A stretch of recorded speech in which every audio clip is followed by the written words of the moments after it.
ప్రభువును రక్షకుడైన యేసుక్రీస్తు నామములో మీ అందరికీ నా హృదయపూర్వకమైన వందనాలు. మీ అందరికీ వందనాలండి. దేవుని పరిశుద్ధ గ్రంథములోంచి కొన్ని ఆత్మీయ సత్యములు మనము నేర్చుకుందాం. యాకోబు రాసిన పత్రిక, మీ పరిశుద్ధ గ్రంథాలు ప్రతి ఒక్కరూ తెరవండి. యాకోబు రాసిన పత్రిక 4వ అధ్యాయం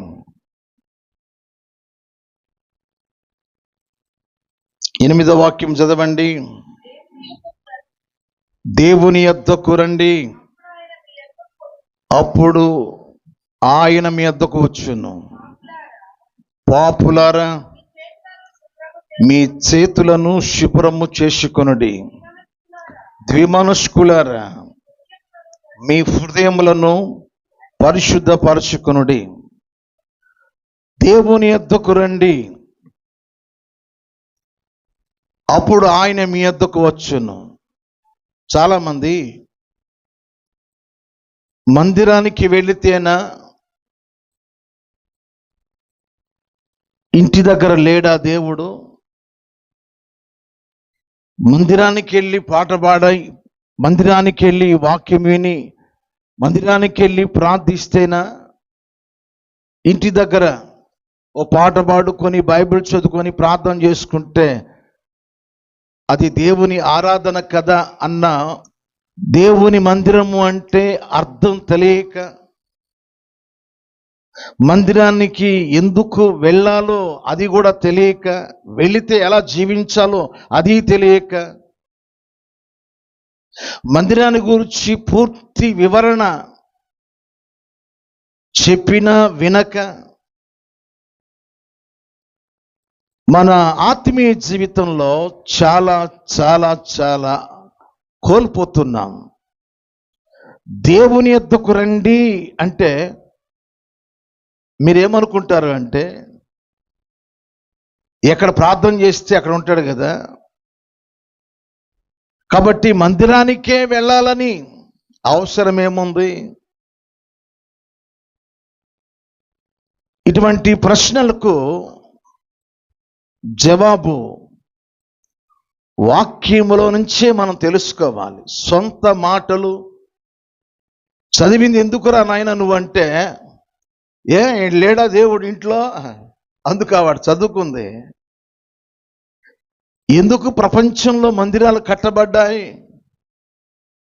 ఎందుకు మందిరంలో ఆరాధనలు జరుగుతున్నాయి?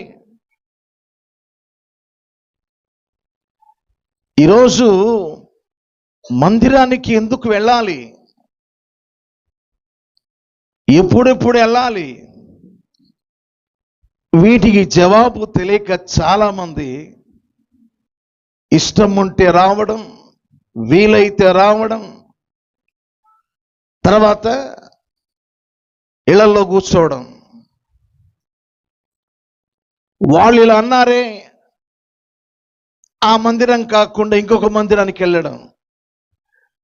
నాకు కాని వాళ్ళు ఆ మందిరంలో ఉన్నారు కాబట్టి నేను ఇక రాను మందిరానికి అని మరొక మందిరానికి వెళ్ళిపోవడం. ఇంతకీ మందిరానికి ఎందుకు రావాలో, ఎందుకు వెళ్ళాలో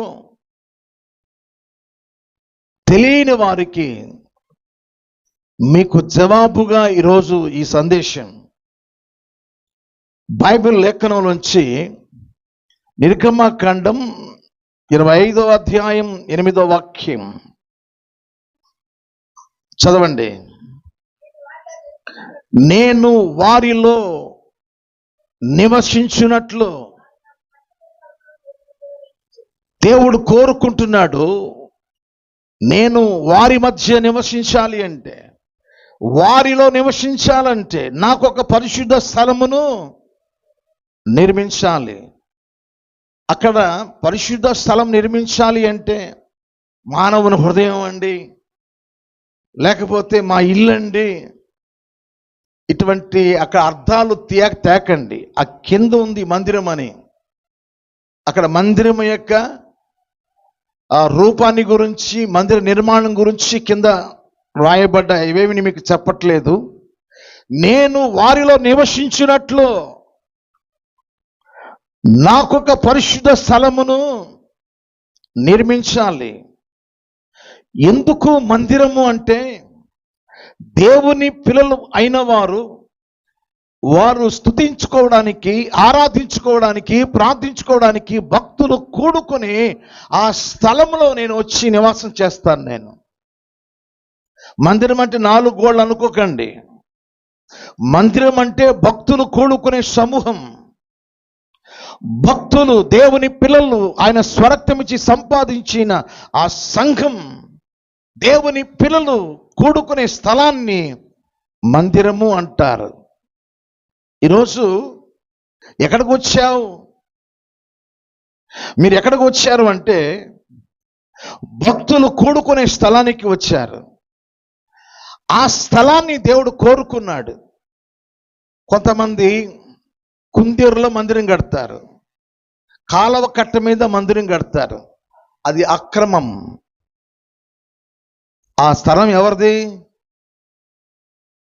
అది ఎవరిది? అది గవర్నమెంట్ది. అది నేను ఎవడు కట్టమన్నాడు? కుందేరులో కాలవ కట్టల మీద ఇది ఇది ఇది ఇది దేవుడు ఇక్కడ నాకు చూపించాడండి మందిరం కట్టమని. అవునా? నీవు కొని మందిరాన్ని వెయ్యాలని దావీదు మహారాజు చెప్పాడు. దేవుడు చూపించాడు ఆ స్థలాన్ని. ఈ స్థలం ఎవరిది అంటే వర్ణాను అనే ఒక వ్యక్తిది. అయ్యా, ఆ స్థలం కావాలి నాకు అంటే, ఊరకనే వద్దు,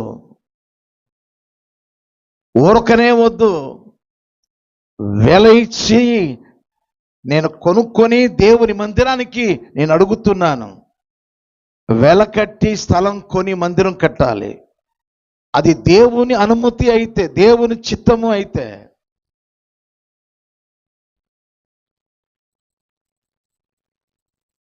దేవుని యొద్దకు రండి, అప్పుడు ఆయన మీ యొద్దకు వచ్చును. భక్తులు కూడుకునే సంఘములో నేను ఉంటాను. ఎక్కడ భక్తులు స్తుతిస్తారో, పాడుతారో, ప్రభువును గణపరుస్తారో, నేను అక్కడ నిలుస్తాను, అక్కడ ఉంటాను నేను.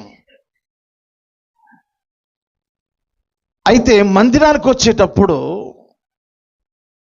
పాపాలు చేసి రావద్దు దయచేసి. పాపముతో రాకూడదు. సినిమాలు చూసి, అక్కడక్కడ ఇక్కడెక్కడ షికారులు చేసి, సెకండ్ షో సినిమాలకు వెళ్ళి, టీవీల్లో పనికి మాలిన అవి చూసి, ఈ నోటితో దుర్భాషలాడి, కోపంలో ఊగిపోయి వాళ్ళని తిట్టి వీళ్ళని కొట్టి మందిరానికి రావద్దు అలాంటి వాళ్ళు. అందుకోసమే పాపులారా, మీ చేతులను ఏం చేయాలి? అక్కడ ఏముందో అది చెప్పండి నాకు.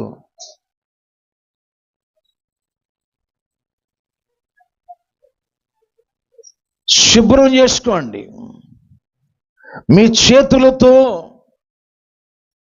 చేసిన పాపాన్ని బట్టి మీరు చేతులు చాపునప్పుడు నా ముఖాన్ని కప్పుకున్నాను నేను.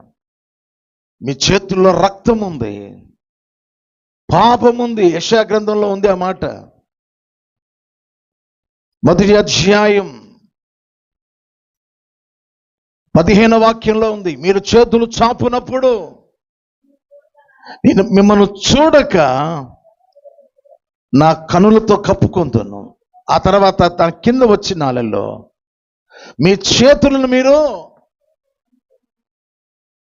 దాని కింద శుద్ధి చేసుకోవాలి, పరిశుద్ధపరచుకోవాలి. దయచేసి మందిరానికి వచ్చే మీరు సినిమాలు చూసుకుంటూ నేను వస్తాను మందిరానికి, నేను పనికి మాలిన పనులు చేసుకుంటూ వస్తాను అంటే దేవుడు ఒప్పుకోడు. పాపముతో రాకూడదు ఆయన దగ్గరికి. పాపాన్ని వదిలిపెట్టి రావాలి నీవు.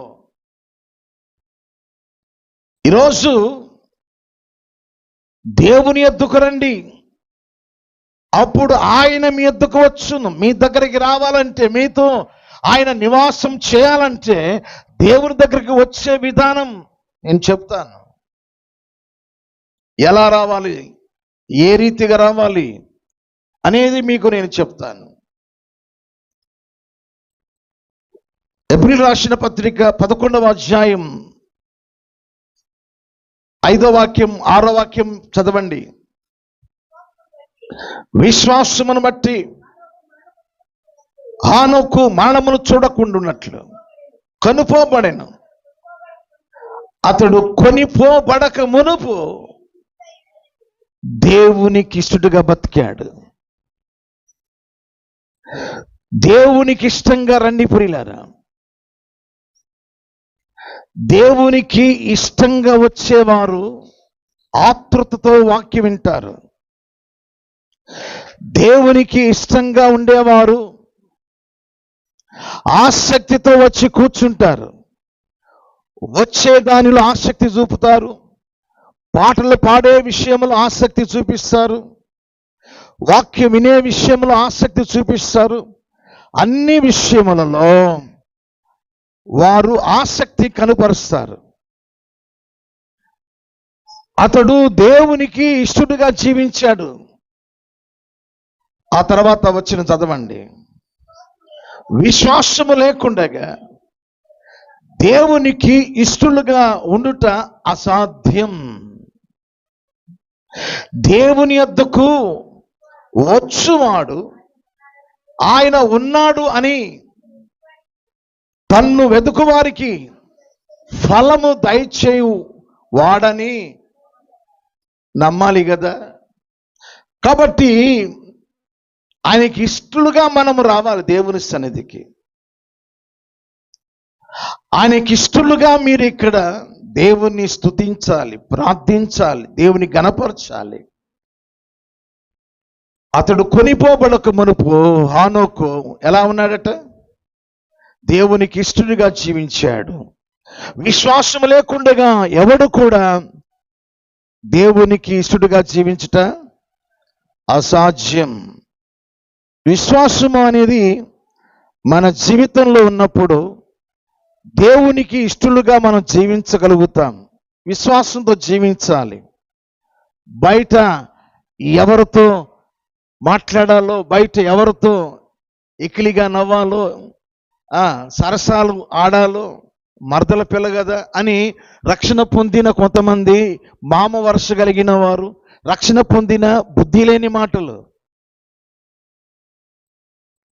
రక్షణ పొందిన వదినమ్మ, రక్షణ పొందిన మరదలు, రక్షణ పొందిన ఆ చిన్న పిల్లల్ని హేళనగా మాట్లాడుతూ ఉంటారు, వ్యంగ్యంగా మాట్లాడుతూ ఉంటారు.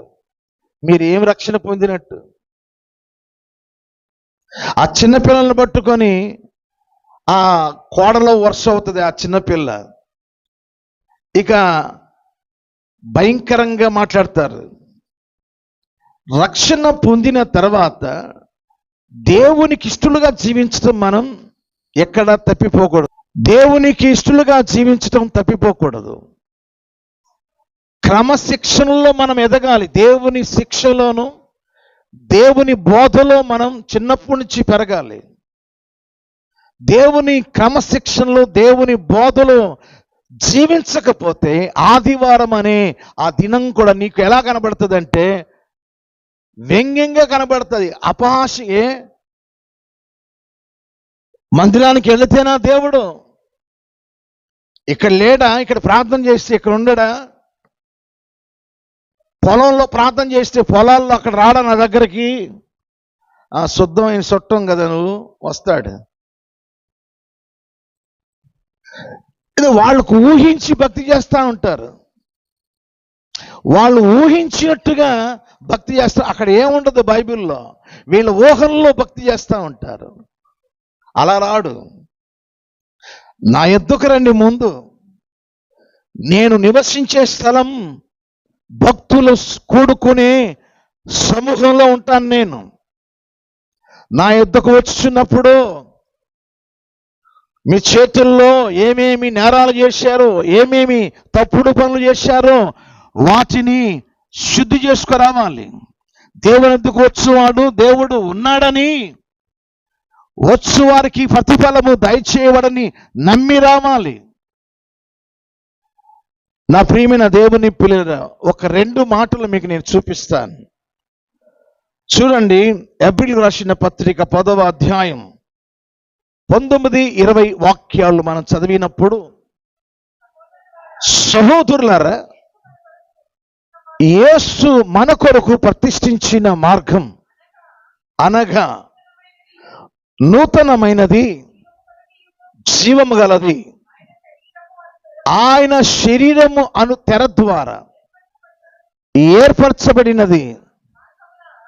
ఆ మార్గంలో ఆయన రక్తం వలన పరిశుద్ధ స్థలమందు దేవుని మందిరంలోనికి ప్రవేశించడానికి ఆయన రక్తం వలన మనకు ధైర్యము కలిగి ఉన్నది. దేవుడు ఒక మార్గం ఏర్పాటు చేశాడంట. ఆ మార్గం ఎక్కడికి వెళ్తుంది? పరిశుద్ధ స్థలానికి వెళుతుంది. ఆ పరిశుద్ధ స్థలానికి వెళ్ళడానికి ఏం చేశాడు ఆయన? రక్తము వలన ఆయన సంఘము తన స్వరక్తం ఇచ్చి సంపాదించిన సంఘం. మందిరం యొక్క విశిష్టత, మందిరం యొక్క శ్రేష్టత పూర్తిగా మనం తెలుసుకుందాం. ఆయన రక్తం వలన ఆయన పరిశుద్ధ స్థలములోనికి మనము ప్రవేశించబడ్డాం. అందుకోసమే 5వ కీర్తనలో 7వ వాక్యంలో దావీదు మహారాజు చెప్పుచున్న మాట ఏంటంటే, ఏమంటున్నాడు? చదవండి. నేనైతే నీ కృపాతిశయమును బట్టి, కృప, దేవుని కృప ఉంటే మందిరంలోకి వస్తావు. కృప, దేవుని కృప నీ మీద ఉంటేనే మందిరానికి వస్తావు. అవును, చదవండి. యోహాను సువార్త 6వ అధ్యాయం 65వ వాక్యం చదవండి. మరియు తండ్రి చేత వానికి కృప అనుగ్రహింపబడకుంటే ఎవడు నా యొద్దకు రాడు. కృప పొందుకొని ఉంటేనే వస్తాడు మందిరానికి. మనం ఎంత తోలినా, రాయ్యా రాయ్యా రాయ్యా అని బతిమలాడినా రాడు. దేవుని కృప మన మీద ఉంటేనే మందిరం లోపలికి వస్తాం మనం. అందుకోసమే దావీదు మహారాజు చెప్పిన మాట అంటే, నేనైతే నీ కృపాతిశయమును బట్టి మందిరంలోనికి నేను ప్రవేశిస్తున్నాను. మన మందిరములు ఎలా ఉన్నామో, ఎలా వింటున్నామో దేవుడు ఏం చేస్తున్నాడు? దేవుడు చూస్తుంటాడు. ఆయన స్వరక్తమిచ్చి సంపాదించిన సంఘములో ఎలా ఉంటే మనం ఆయనకి ఇష్టము అంటే, చూడండి, ఎబ్రిల్ రాసిన పత్రిక 9వ అధ్యాయం 14వ వాక్యం. నిత్యుడగు ఆత్మ ద్వారా తన్ను తాను దేవునికి నిర్దోషినిగా అర్పించుకొనిన క్రీస్తు యొక్క రక్తం నీ జీవ క్రియలను విడిచి జీవముగా దేవుని సేవించుటకు మీ మనస్సాక్షిని ఎంతో ఎక్కువగా శుద్ధి చేశాను. మనస్సాక్షి మన హృదయంలో ఉంటుంది. నువ్వు తప్పు చేసేది చెప్తుంది, తప్పు చేయనిది చెప్తుంది. నువ్వు తప్పు చేస్తున్నావని మనస్సాక్షి ఏం చేస్తుంది? నేరారోపణ చేస్తుంది. దేవుని సేవించడానికి మన మనస్సాక్షి క్రీస్తు రక్తం వలన కడగబడినది. మన మనస్సాక్షి ఎప్పుడైతే కడగబడతాదో ఏ పాపానికి మనం దాసులము కాము. ఎందుకయ్యా దేవుని సన్నిధికి ప్రజలు వస్తూ వస్తూ మానేస్తున్నారంటే మనస్సాక్షి సరలేదు. నువ్వు వెళ్ళొద్దు, నువ్వు ఇంకా పాపంలోనే జీవిస్తున్నావు.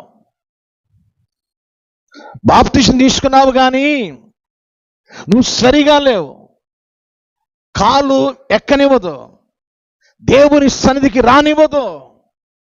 పెన్నుతో పాపం చేస్తారు, కళ్ళతో పాపం చేస్తారు, ఊహల్లో పాపం చేస్తారు, హృదయంతో పాపాలు చేసుకుని నింపేసుకొని నేను బాప్తిసం తీసుకున్నానని రావడానికి ప్రయత్నం చేస్తారు. కానీ వద్దు, నువ్వు రావద్దు అని మనస్సాక్షి గద్దిస్తూ ఉంటుంది. ఈరోజు దేవుని మందిరానికి రావడానికి దేవుడు ఏం చేశాడంటే, మనస్సాక్షిని తన రక్తం ద్వారా ఆయనను సేవించడానికి మనస్సాక్షిని శుద్ధి చేశాడు. ఆయన మందిరంలో ప్రవేశించే కృప చూపాడు. ఆ కృప ఎలాంటిదంటే, మన పాపములను కడిగి పవిత్రపరచి ఆయన పరిశుద్ధ స్థలములోనికి ప్రవేశింపజేసింది ఆయన కృప. అందుకోసమే నా యొద్దకు రండి, దేవుని యొద్దకు రండి, అప్పుడు ఆయన మీ యొద్దకు వచ్చును. ఆయన లేని ఇల్లు ఎన్ని పాపాలు చేయాలో అన్ని పాపాలు ఉంటాయి ఆ ఇంట్లో. ఆయన లేని మనిషి ఒక తిరుగుబాటు కలిగి ఒక శత్రువుగా జీవిస్తాడు. తాగుబోతుని అడగండి, ఆ బ్రాంతి లేకుండా చేయమని చెప్పమ్మా, నేను వెళ్ళను. ఆ బ్రాంతి లేకుండా నేను బతకలేను, కాబట్టి అది లేకుండా గవర్నమెంట్ చేస్తే నేను మానేస్తాను.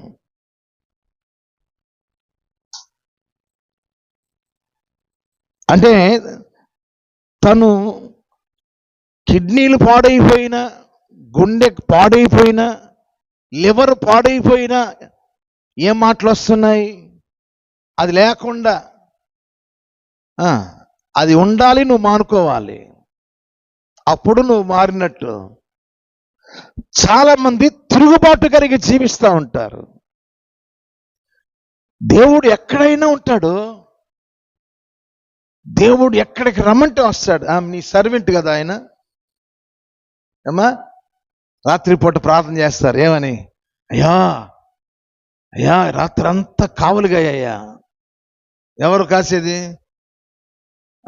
నువ్వు బాగా తిని, బాగా దిమ్మ తిరిగినట్టుగా తిని నిద్రపో, ఆయన కావలు కాస్తాడు, నీ మంచం చుట్టూ తిరుగుతూ ఉంటాడు. ఏమ్మా ఏంటి మాట్లాడడం లేదు? డ్యూటీ ఎవరు వేస్తున్నారు? ఆయనకి డ్యూటీ వేస్తున్నారు. తెల్లారి ఇంక స్తోత్రం లేదు, అయ్యా కావలి కాసావు కదా, నీకు జీతం ఇస్తాలే, నెలకి దశభాగం ఏదో అంటారుగా, అట్లా తీర్చుకుంటాలే. రోజు నా మంచం దగ్గరకు వచ్చేసి తిరుగుతూ ఉండు, మందిరానికి వెళ్ళడు, దేవుని స్తుతించడు, ప్రార్థన చేయడు.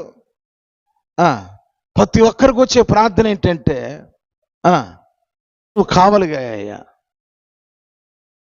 ఈరోజు మందిరానికి ఎందుకు వస్తారో తెలియట్లే, వచ్చినా కూడా ఎలా దేవుని సన్నిధిలో ఉండాలో అది కూడా తెలియట్లే. అర్థమవుతుందా? 26వ కీర్తన 8వ వాక్యం చదవండి.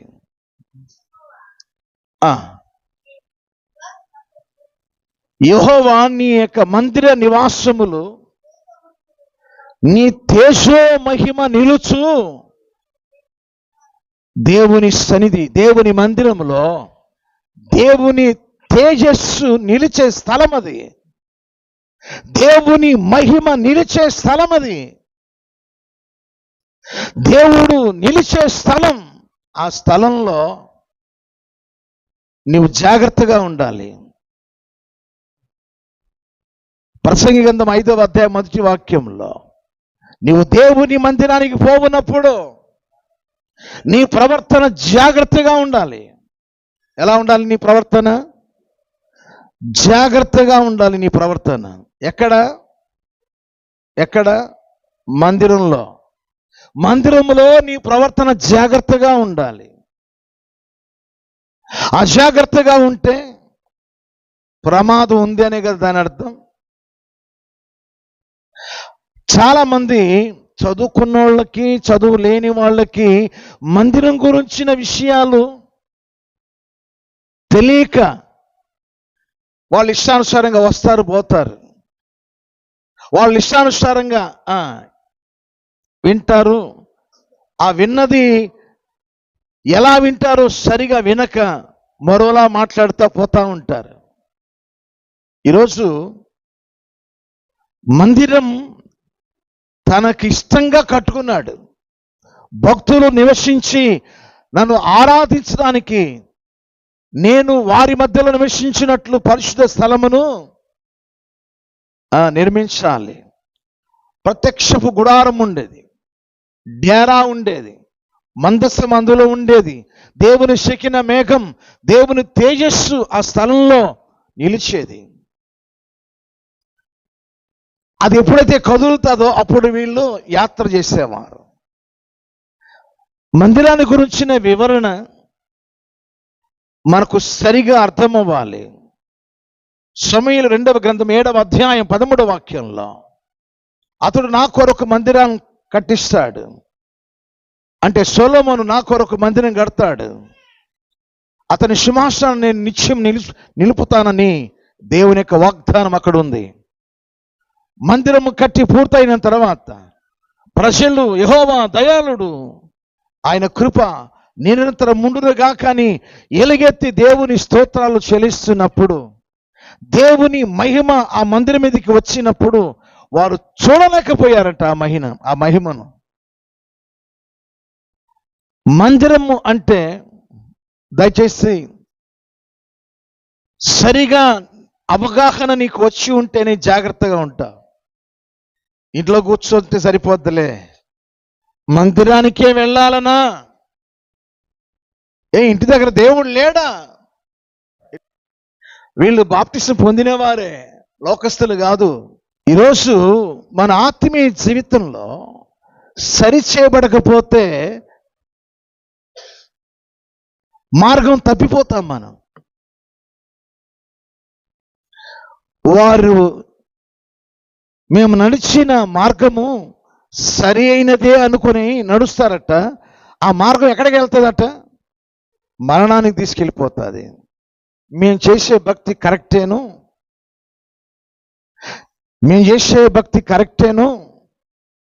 అని వాళ్ళుగా భక్తి చేస్తారు. చూశారా? చివరికి నరకానికి వెళ్తారు వాళ్ళు. ఒకసారి ఓ భక్తుడు కనబడ్డాడు. అన్నా అన్నాడు. వందనాలయ్యా అని చెప్పాను.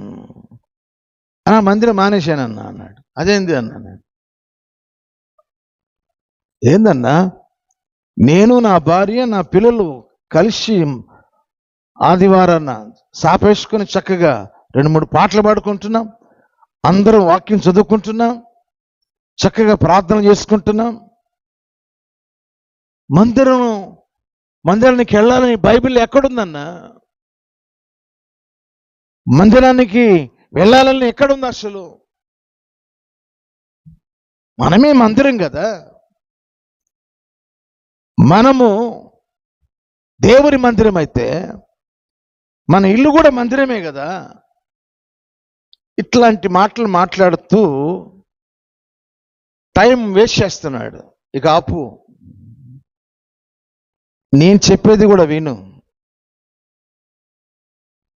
యేసుక్రీస్తు వారు పుట్టిన తర్వాత 8వ రోజున ఎక్కడికి తీసుకెళ్లారు? ఎక్కడికి తీసుకెళ్లారు? దేవాలయానికి. ఎందుకు తీసుకెళ్లారు? సున్నతి ఇవ్వడానికి ఒకటి, రెండవది పేరు పెట్టడానికి. మొదటి పాస్టర్ గారు రిటైర్ అయ్యారు. ఎవరైనా? జకరయ్య గారు. ఆ ప్లేస్లో మరొక పాస్టర్ గారు వచ్చారు. ఆయన ఎవరు? సిమియోను. ఆయన చేతుల మీదుగా ఆయన ప్రతిష్ఠించాడు. మీరు బిడ్డలను కన్న తర్వాత ఎన్నో రోజు తీసుకొస్తారు మీ బిడ్డని తీసుకొస్తున్నారంటే మాట్లాడడం లేదు. యేసు ప్రభు పుట్టిన 8వ రోజునే మందిరానికి వెళ్ళాడు ఆయన. మనకు బిడ్డలు పుట్టిన తర్వాత ఎన్నో రోజు తీసుకొస్తున్నాం అంటున్నాను నేను. వెళ్ళేది దేవుని సన్నిధికి, ప్రభువుని తీసుకెళ్లారు కదా 8వ రోజున. అదేంటి ఆ తీసుకెళ్ళడం? మనకు మాదిరి. నువ్వు ఎన్నో రోజు దేవుని ఆలయానికి వెళ్ళాలో కూడా దేవుడు చూపించాడు. యేసు ప్రభు మానవుడిగా బతికినంత కాలం దేవుని మందిరంలోనే ఉన్నాడు ఆయన. లూకాసు సువార్త 21వ అధ్యాయం 38వ వాక్యం. ప్రజలందరూ ఆయన మాట వినుటకు దేవాలయంలో మీకులాగా పెందలకడనే వచ్చారట. ప్రజలట ఆయన మాట వినుటకు ఎలా వచ్చారట? మనకలాగా కదా. మీరు సరిగ్గా ఎమడకపోతే, భక్తిలో ఆత్మీయ జీవితంలో మీరు సరి చేయబడకపోతే దేవుని రాజ్యానికి వెళ్ళడం అసంభవం. ఆయన ప్రతిదినము దేవుని మందిరములో బోధిస్తున్నప్పుడు ఆయన మాటలు వినడానికి ప్రజలు పెందలకడనే వచ్చుచుండిరి. ఆ తర్వాత ఇంకా కొన్ని విషయాలు నేను చెప్పగా ఆ సహోదరుడు ఏడ్చాడు. అన్నా ఎవరు చెప్పలేదన్నా. ఎవరు చెప్పేది ఏముందయ్యా? అపోస్తల కార్యముల గ్రంథం 5వ అధ్యాయం 42వ వాక్యం చదవండి. ప్రతిదినం దేవాలయములోను ఇంటింట మానక బోధించుచు యేసే క్రీస్తుని ప్రకటించారు అపోస్తులలో. ఆదిమ సంఘం ప్రతిరోజు మందిరములో ప్రార్థన జరిగేది. ప్రతిరోజు క్రీస్తుని గురించి సువార్త ప్రకటించబడాలి. ఆ సహోదరుడు కొన్ని మాటలు నేను చెప్పిన తర్వాత చేతులు పట్టుకొని నా ఆదివారం నుంచి ఇక నేను మందిరానికి వెళతాను, ఇంకెప్పుడు కూడా మానను అని మాటిచ్చి వెళ్ళిపోయాడు. నేను మీకు ఎందుకు చెప్తున్నానంటే, భక్తులు ఏమనండి, భక్తి నేర్చుకోండి, నత్త నడకగా ఉండకండి. సోమరివాడు ఎప్పుడు ఎలా ఉంటాడు? ఏ పనికైనా వాడు సహకరించాడు. సోమరివాడు ప్రతి పనికి అడ్డు తగులుతాడు. చురుకుదనం లేకపోవడం చేత, చురుకుదనం లేని వారు దేవుని ఆ ప్రసన్నత, దేవుని ఆ శక్తిని పొందడం కష్టం. సోమరి చీమల యొద్దకు వెళ్ళి వాటి నడతను కనిపెట్టి బుద్ధి తెచ్చుకోమన్నాడు. ఎక్కడికి వెళ్ళమన్నాడు? చీమల దగ్గరికి వెళ్ళు, నేర్చుకో. వాటి ప్రవర్తన చూడండి, వాటి వివేకం చూడండి. నాయకుడు లేకపోయినా అవి ఎలా జీవిస్తాయి చూడండి, ఎంత పట్టుదలో వాటికి. సూర్యుడు రాకముందే లేచేస్తాయి. ఎప్పుడు లేస్తాయి? సూర్యుడు రాకముందే లేస్తాయి. సూర్యుడు అస్తమించిన తర్వాత అవి కనబడవు.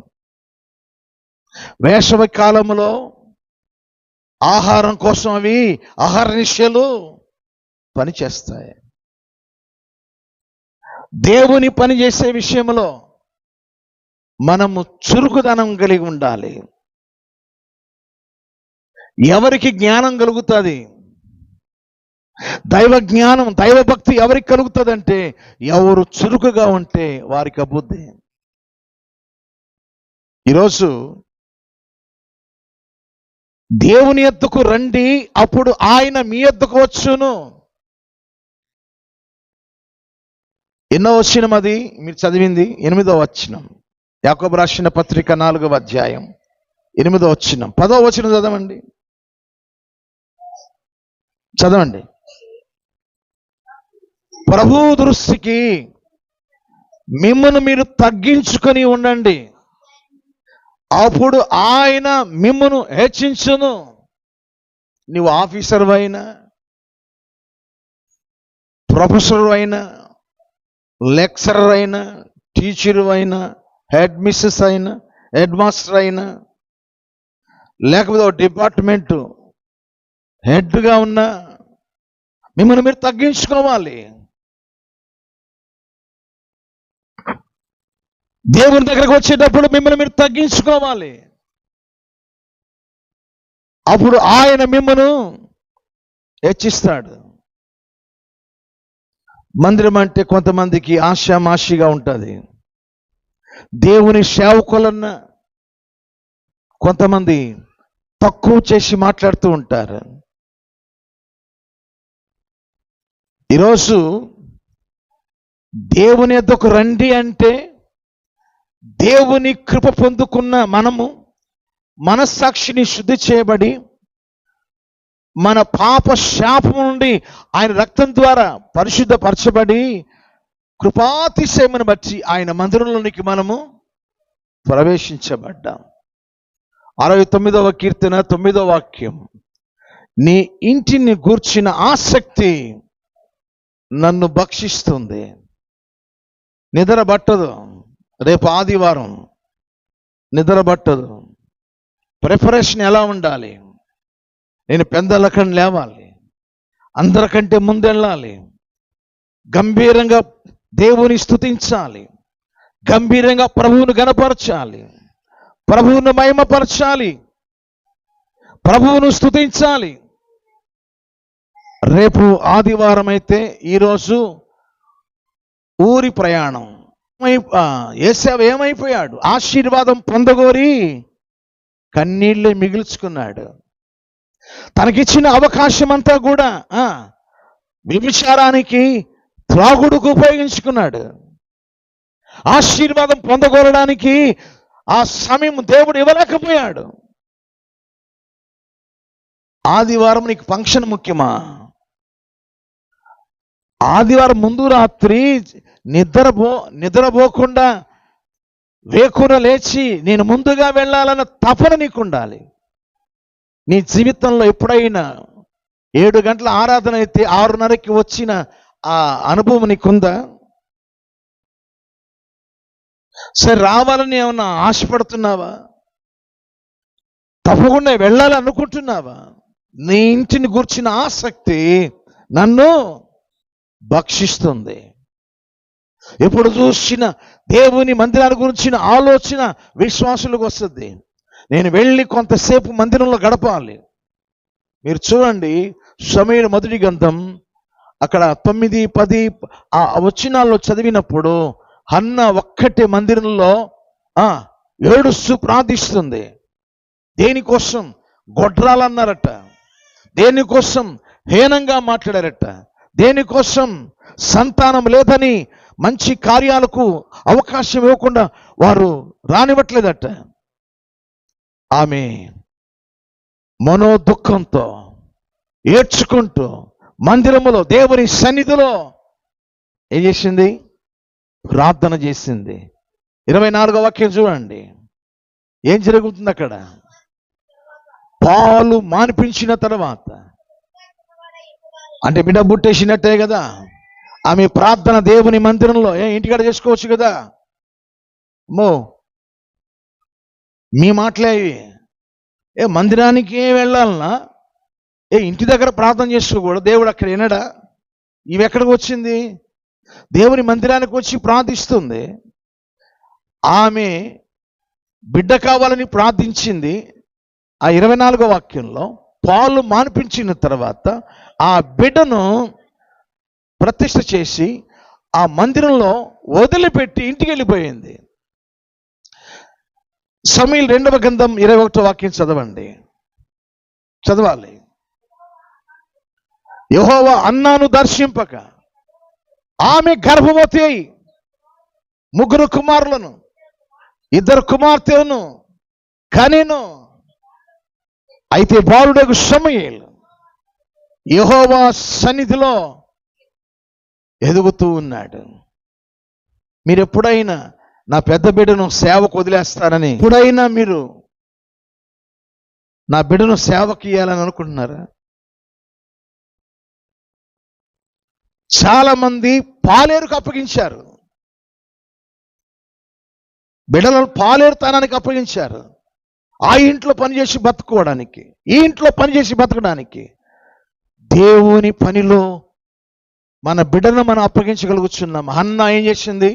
గొడ్రాలుగా ఉన్నప్పుడు ప్రార్థించినప్పుడు దేవుని కొరకే ప్రతిష్ఠించుకొని మొక్కుబడి చేసుకొని ఆ కుమారుని వదిలేసి వెళ్ళిపోయింది.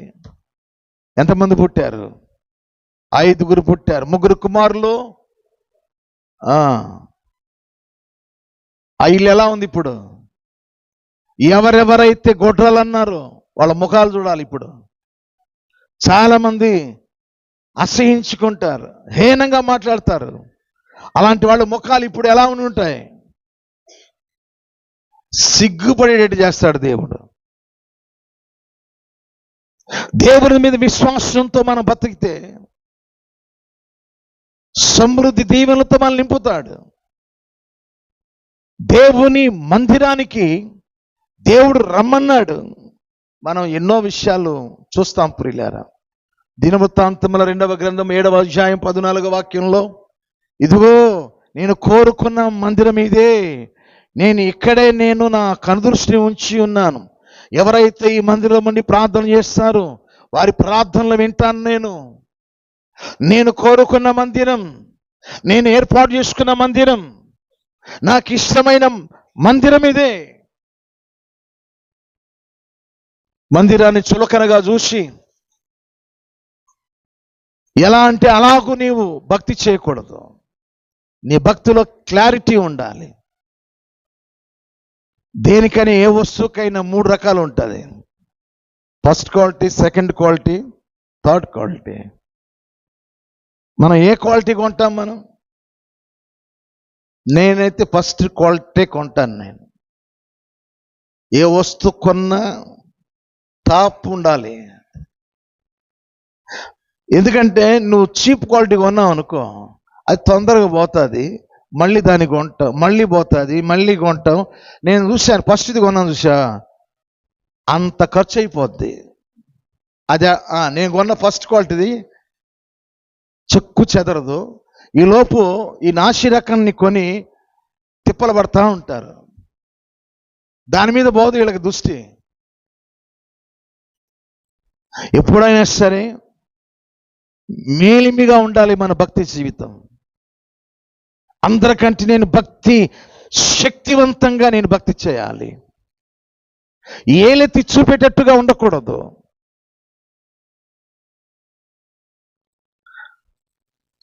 క్వాలిటీ, క్లారిటీ ఉండాలి నీ భక్తిలో.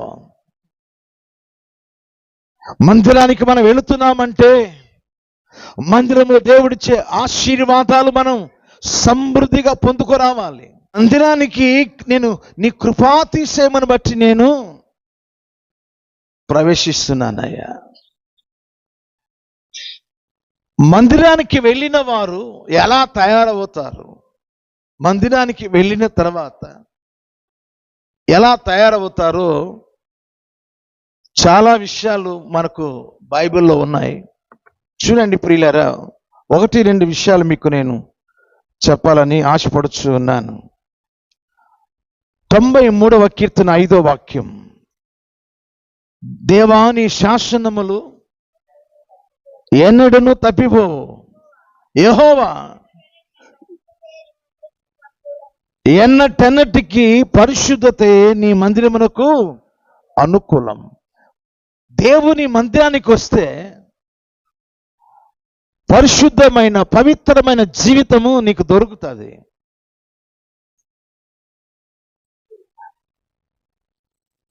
దొరికే ఆ భాగ్యము నువ్వు పొందుకోవాలి.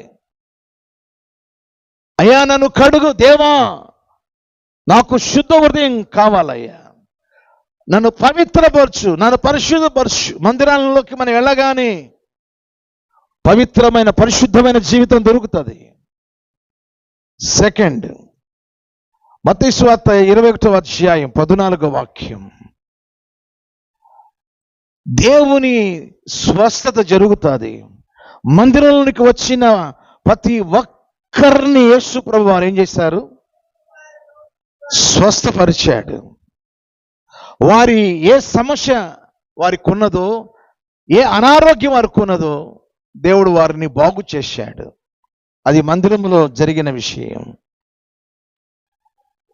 లూకా సువార్త 2వ అధ్యాయం 3వ వాక్యం 37వ వాక్యం. అన్నా అనే ప్రవక్తి దేవాలయములో అక్కడ ఉంది. ఆమెకు 84 సంవత్సరాలు, విధవరాలు. కానీ మందిరాన్ని విడవక ఉపవసించి ఆమె ప్రార్థిస్తుందట. మందిరంలో ప్రార్థనలు మనం నేర్చుకుంటాం, ప్రార్థన అనుభూతిని మనం నేర్చుకుంటాం. అందుకోసమే కోడా తీసుకొని రూకలమ్మే వారిని కొట్టి వారిని తరిమి ఏమన్నాడు? నా తండ్రి ఇల్లు ప్రార్థనా మందిరం, మీరు దొంగల గుహగా మార్చివేశారా? దేవుని మందిరంలో ప్రార్థనా జీవితం దొరుకుతుంది ప్రియులారా.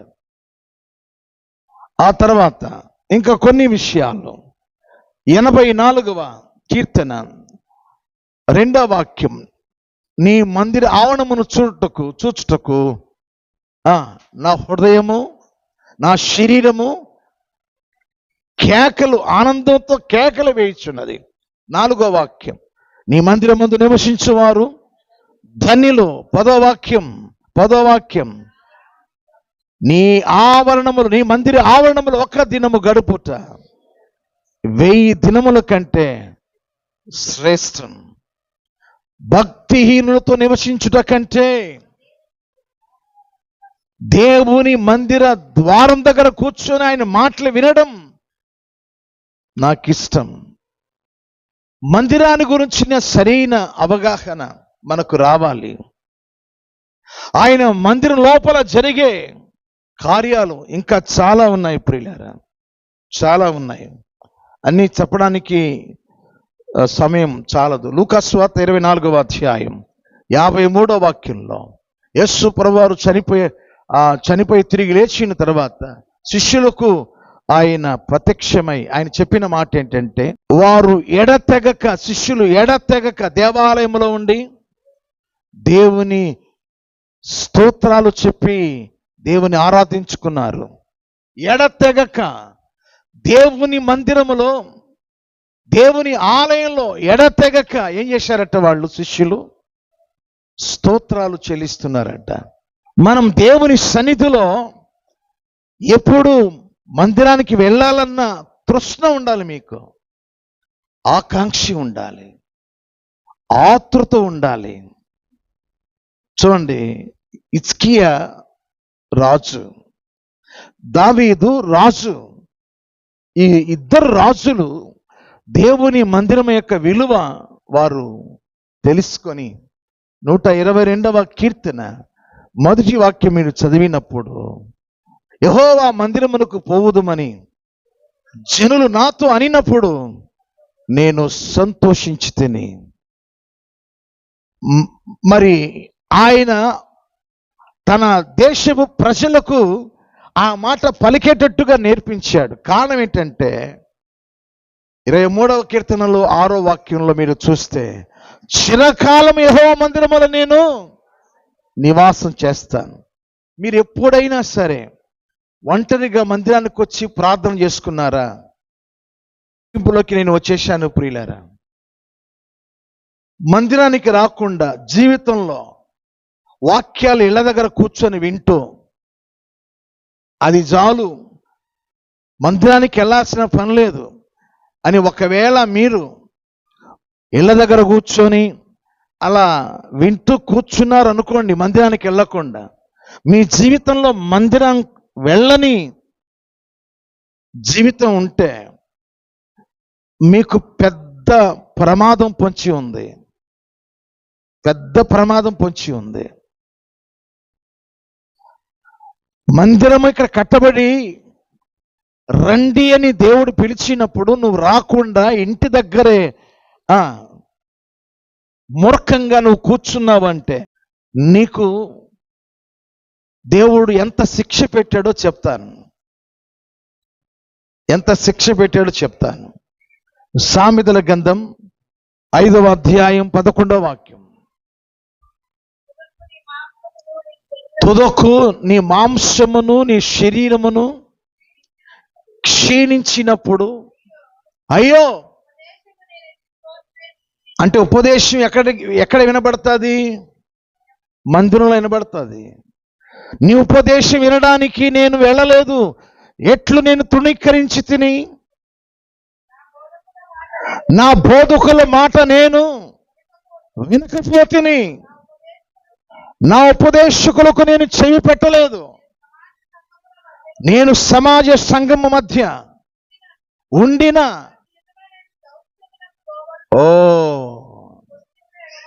చాలా మంది మా పరిస్థితులు దేవుని తెలుసులేండి, ఎందుకు రాలేదో నువ్వు చెప్పాల్సిన పని లేదు, దేవుని తెలుసులే అని మూర్ఖంగా మందిరాలకు రాకుండా ఇళ్ళ దగ్గరే కూర్చొని అలవాటు చొప్పున దేవుని మాటలు విని విమర్శిస్తూ ధిక్కరిస్తూ జీవిస్తున్నావు అనుకో, మందిరానికి నీ జీవితంలో మందిరానికి దూరమైతే, మందిరానికి రాకుండా నిర్లక్ష్యంగా వ్యాపారం చేసుకుంటూ, నేను చెప్తున్నాను ఆదివారం మీకు ఇక్కడ వ్యాపారం చేస్తున్నారు, బంద్ చేయాలి. వ్యాపారం చేయకూడదు. ఆదివారం వ్యాపారం చేయకూడదు. డ్రింక్స్ అమ్మా, కూల్ డ్రింక్ తీస్తాను, ఇది తీసుకో, తెరవకూడదు ఆదివారం అని వాక్యం చెప్తుంది. చదవండి యెషయా గ్రంథం 58వ అధ్యాయం 13వ వాక్యం. నా విశ్రాంతి దినమున అనగా దేవుని ఆరాధన దినమందు వ్యాపారం చేయొద్దు.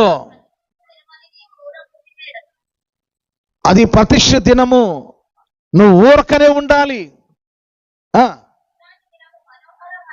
విశ్రాంతి దినం అది మనోహరమైన దినం, అది యెహోవా ప్రతిష్ఠిత దినం, అది ఘనమైనదని నువ్వు అనుకొని దాని ఘనముగా నువ్వు ఆచరిస్తే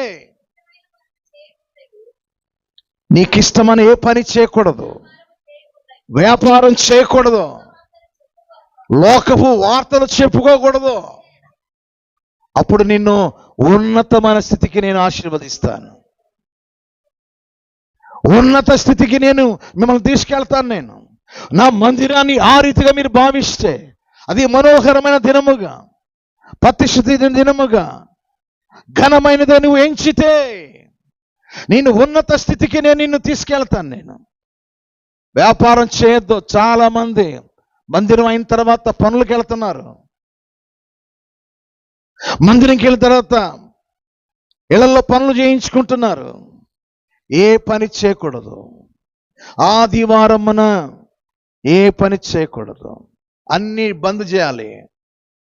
ఏ పని చేయకూడదు, వ్యాపారం చేయకూడదు, లోకపు వార్తలు చెప్పకూడదు. అంటే కార్యక్రమాలు, లోకములో ఉన్న ఫంక్షన్స్, లోకంలో ఉన్న మన సొంత కార్యాలు ఆదివారాన్ని పెట్టకూడదు. దయచేసి ఎందుకు ఈ వాక్యం మీకు చెప్తున్నానంటే, మందిరానికి వచ్చి నువ్వు సరి చేయబడకపోతే, స్కూల్కి వెళ్తాడు, ఒక రోజున డాక్టరు, ఇంజనీరు, కలెక్టర్ అవుతాడు. మందిరానికి వచ్చి నువ్వేమవుతున్నావు? స్కూల్కి వెళితే చెప్పండి, స్కూల్కి వెళ్తే టీచరు, లేకపోతే హెడ్ మాస్టరు, లేకపోతే ఇంజనీరు అవుతారు. మందిరానికి వెళితే నువ్వేమవుతున్నావు? చెప్పండి, ఏమవుతున్నావు అంటున్నాను నేను. ఏమవ్వాలి? మందిరానికి వెళితే ఏమవ్వాలి? ఇతరులకు చెప్పే అంతటి ఓ సేవకురాలుగా, ఒక సువార్థికురాలుగా, పురుషులైతే సువార్థికుల్లాగా, దైవ సేవకులుగా మీరు తయారవ్వాలి. బడి నిన్నేం చేసింది? ఇంజనీర్ చేసింది, డాక్టర్ని చేసింది. గుడి నిన్నేం చేసింది? చేసిందా? నిన్ను సువార్థికురాలుగా చేసిందా? నిన్ను సేవకురాలుగా చేసిందా? నన్ను చేసింది. ఈరోజు మందిరము అనే ఆ బడిలో, ఆ గుడిలో ఆత్మ సంబంధంగా నువ్వు ఎదగకపోతే, ఎబ్రీయులకు రాసిన పత్రిక 5వ అధ్యాయం 12వ వాక్యంలో అక్కడ ఏముంది? కాలాన్ని బట్టి చూస్తే మీరు బోధకులుగా ఉండాలి, కానీ పసిపిల్లలా ఉన్నారు. కొరింథీయులకు రాసిన మొదటి పత్రిక 3వ అధ్యాయం 1వ వాక్యం, ఆత్మ సంబంధమైన మనుషులతో మాట్లాడినట్టు నేను మీతో మాట్లాడలేకపోతున్నాను. కారణం, మీరు శరీర సంబంధులుగానే ఉన్నారు. మీరు పసిపిల్లలుగా ఉన్నారు, పాలు తాగే స్థితిలో ఉన్నారు. మీరు మందిరానికి వచ్చి 10 సంవత్సరాలు, 20 సంవత్సరాలు, 30 సంవత్సరాలు ఏది సువార్థికురాలుగా తయారవ్వలేదే, సువార్థికుడిగా తయారవ్వలేదే.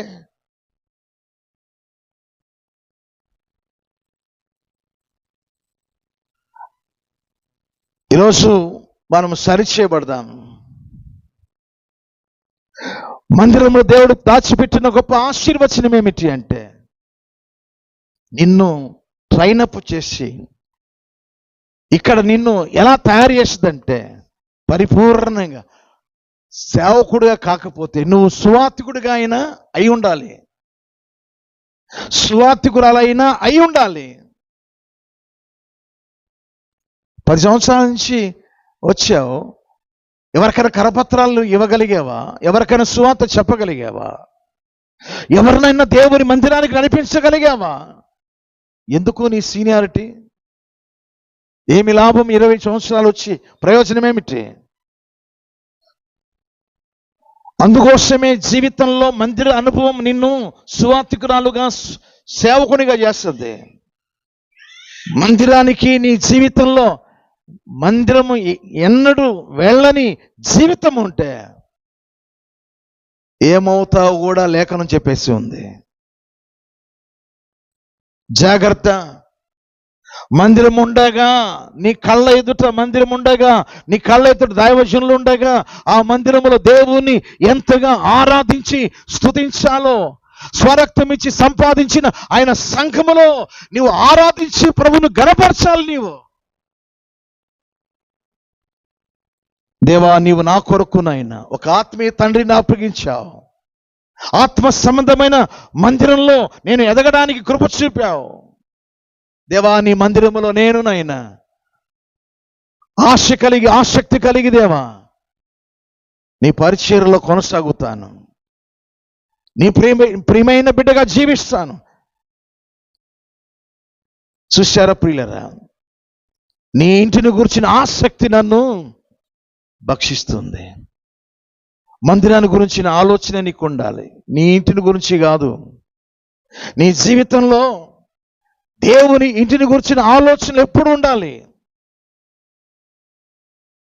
దేవుని ఇంటిలో ఏ రీతిగా నీవు ఎదగాలో వదగాలో నేర్చుకోవాలి.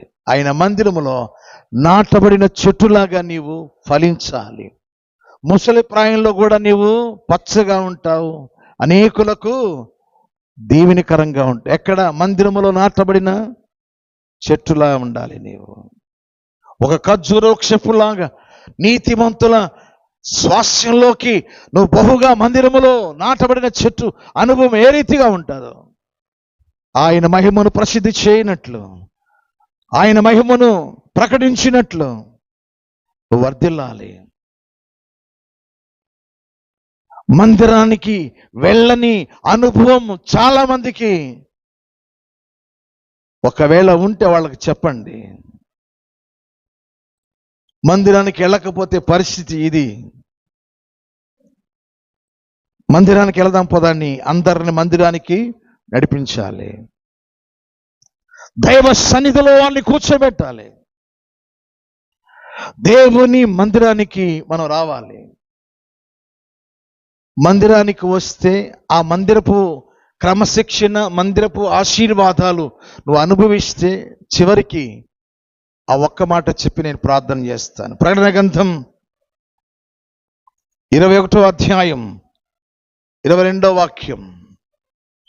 పరలోకమందు దానిలో ఏ దేవాలయం నాకు కనబడలేదు. సర్వాధికారి అయిన దేవుడునగు ప్రభువును గొర్రె పిల్లయు యేసే దేవాలయం. యేసే దేవాలయం. ఇక్కడ ఉన్న దేవాలయములను సరిగా కుదుటుగా భక్తి చేయగలిగితే, ఆత్మ సంబంధమైన ఆరాధన దేవుని మందిరమును ఇక్కడ నువ్వు చేయగలిగితే పరలోకమే దేవాలయం. ఆ దేవాలయములోనికి నువ్వు ప్రవేశిస్తావు. ఈ దేవాలయపు అనుభవం నీకు సరిగా అర్థమై ఉండాలి. గొర్రె పిల్ల అనే మాట ఎందుకుంది అంటే, మన పాపముల కోసము ఆయన పాపములు మోసుకొని పోవచ్చున్న దేవుని గొర్రె పిల్ల. ఆ గొర్రె పిల్ల వధించబడిన ఆ రక్తంలో కడగబడిన సంఘము దేవుని మందిరం. ఆ మందిరపు అనుభవం ఉన్నవాళ్లే పరలోకపు మందిరానికి ట్రాన్స్ఫర్ అవుతారు. ఇక నువ్వు సరిగా లేవనుకో, ఆ వచ్చే విధానం, కూర్చునే విధానం, వాక్యం వినే విధానం, ఇచ్చే విషయంలో, ఆరాధించే విషయంలో, ప్రార్థించే విషయంలో, ఉపవాస కూడిక విషయంలో, స్త్రీల కూడిక విషయంలో ఒకవేళ అయ్యగారి వాక్యం బాగుంటుంది, అమ్మగారి వాక్యం వినాలంటే అసలు నా స్థాయి అమ్మగారిని మించిన స్థాయి నాది, ఆమె దగ్గర నేను వినడం ఏంటి అని కొంతమంది ఒకవేళ ధిక్కారం కలిగి ఉంటున్నారేమో. సహోదరులు, మీరంతా స్త్రీల కూడికలు కనబడాలి. మిగతా వారంతా ఉపవాస కూడికలు కనబడాలి. ఆదివారమే భక్తి పరులుగా ఉండవద్దు. మీరు వేషధారులుగా మీకు దేవుడు పేరు పెడతాడు. మీకు ఒక మాట చెప్తాను ప్రియులారా, ఇప్పుడు మన పేర్లన్నీ ఇక్కడ వరకే. మీ పేర్లన్నీ ఎక్కడ వరకు చెప్పండి? మీ పేర్లన్నీ ఎక్కడ వరకు? ఒక్కొక్కళ్ళని కనుక్కోలేము. స్కూల్లో నాని అంటే పలకరు, ఆడ ఒక పేరు ఉంటుంది, ఇంట్లో ఒక పేరు, వీధిలో పేరు, ఒక్కొక్క మళ్ళకి 3 పేర్లు పెట్టుకుంటారు. ముద్దు పేరండి అని ఒక పేరు పెడతారు. స్కూల్లో స్కాలర్షిప్ కోసం, ఉద్యోగం కోసం ఒక పేరు పెడతారు. మందిరంలో దేవుని పేరు పెడతారు. ఎందుకు ఇదంతా? ఏం పనులు ఈ పనులు? 3 పేర్లేంటి నీకు? అమ్మా ఏం పేరమ్మా నీ పేరు అంటే, మరేనా అయ్యగారు నాకు బాప్తిసం ఇచ్చి ఈ పేరు పెట్టారండి, బాప్తిసానికి ముందు ఆ పేరండి, ముద్దుగా అమ్మోళ్ళు ఈ పేరు పెట్టుకున్నారండి. 3 పేర్లా? ఏ పేరు పరలోకానికి చేరదు. మీరు అనుకుంటున్నారేమో పరలోకంలో నా పేరు ఉంటుంది. ఉండదు. జీవ గ్రంథంలో రాస్తాడు. ఎందుకు రాస్తాడు?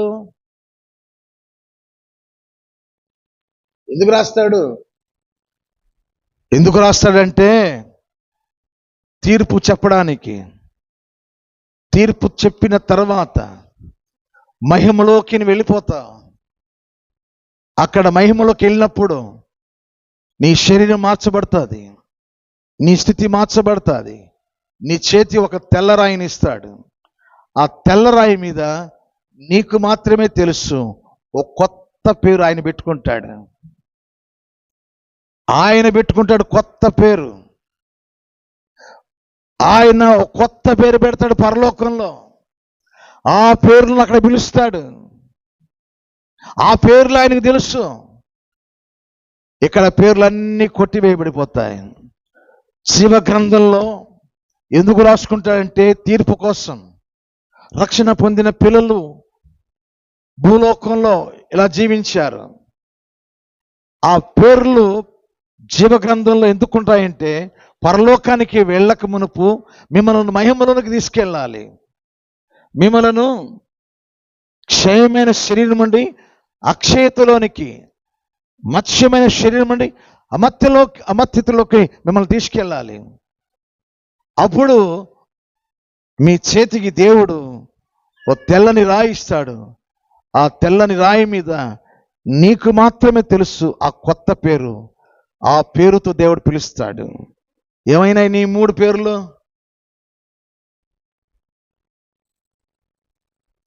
అందుకోసమే నా పేరు అక్కడ ఉండాలండి, నా పేరు ఎక్కడ ఉండాలండి.